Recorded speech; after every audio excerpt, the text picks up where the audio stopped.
Welcome back guys to you all at your YouTube channel पढ़ाई का सफ़र।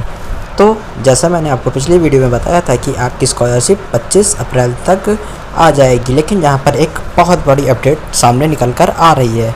मैं आपको यहाँ पर आगे दिखाता हूँ।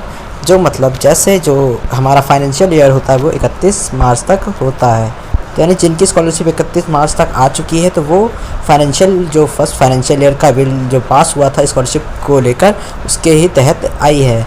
और आपको मैं बता दूं कि 1 अप्रैल से नया फाइनेंशियल ईयर स्टार्ट हो जाता है। यहाँ पर समाज कल्याण विभाग द्वारा एक बहुत बड़ी अपडेट सामने निकल कर आ रही है। मैं आपको यहाँ पर अभी दिखाता हूँ, जैसे यहाँ पर आप पढ़ भी सकते हैं। अब आपको बता दूँ, विभाग द्वारा ज़्यादातर छात्रों की यूपी स्कॉलरशिप 31 मार्च तक भेजी जा चुकी है, लेकिन अभी भी ऐसे लाखों छात्र हैं जिनको पैसा नहीं मिला। तो ऐसे अब आप सब जानना ज़रूरी है कि विभाग द्वारा मिली ताज़ा जानकारी के हिसाब से अब सिर्फ उन्हीं छात्रों को छात्रवृत्ति का पैसा दिया जाएगा जिनका गत वर्ष में प्राप्तांक 65.20% के ऊपर है। और विभाग ने एक नोटिस में यह भी बोला है कि वित्तीय वर्ष 22-23 की कोई भी बकाया भुगतान राशि इस वित्तीय वर्ष में नहीं की जा सकी है। ऐसे में लाखों छात्रों की उम्मीदों को झटका लग सकता है।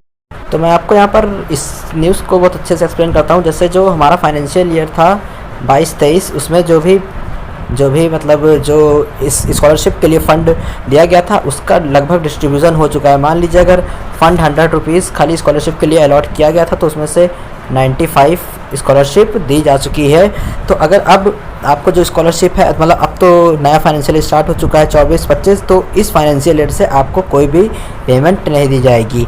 जो भी अब आपकी स्कॉलरशिप आएगी वो उसी 100 रुपीज़ से आएगी जो 23 और 22-23 का स्कॉलरशिप फ़ंड था।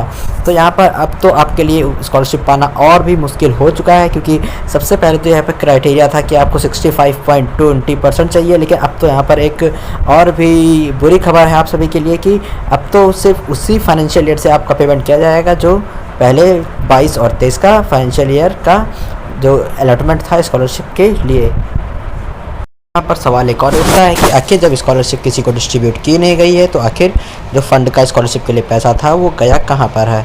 तो विद्यार्थियों को इस पर ज़रूर सवाल पूछना चाहिए कि आखिर जब हमें स्कॉलरशिप प्राप्त नहीं हुई है तो स्कॉलरशिप का फ़ंड किस जगह पर आपका समाप्त हो गया है। इसका उत्तर इस समाज कल्याण विभाग को ज़रूर विद्यार्थियों को देना चाहिए कि आखिर जब स्कॉलरशिप बच्चों को अभी तक मिल नहीं पाई है सभी, तो आपका फ़ंड कहां पर ख़त्म हो गया है। और आपने ये भी कह दिया है कि अब आप नए फ़ंड से किसी प्रकार का भुगतान नहीं करेंगे।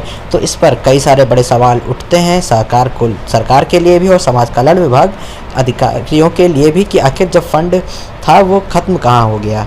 तो आप अपनी राय को कमेंट बॉक्स में ज़रूर बताइएगा और ज़्यादा से ज़्यादा वीडियो को शेयर करिएगा ताकि सरकार तक भी ये वीडियो पहुँचे और जो लाखों विद्यार्थियों की अभी तक स्कॉलरशिप नहीं आ पाई है और जिनको सच में स्कॉलरशिप की ज़रूरत है उनको अभी तक स्कॉलरशिप प्राप्त नहीं हुई है। क्योंकि कई सारे विद्यार्थी ऐसे हैं जो सिर्फ स्कॉलरशिप के ही पैसों से अपनी फ़ीस को जमा करते हैं और अपनी पढ़ाई को आगे वो अग्रसित कर सकते हैं। तो सरकार को इस विषय में एक बहुत ही बड़ा मुद्दा है कि स्कॉलरशिप अगर नहीं आती है तो कई सारे विद्यार्थी को अपनी पढ़ाई तक भी छोड़नी पड़ सकती है। तो सरकार को इस पर बहुत ज़्यादा विचार करने की आवश्यकता है कि आखिर जब स्कॉलरशिप सभी को मिली नहीं है तो ये फ़ंड कहाँ पर ख़त्म हुआ है।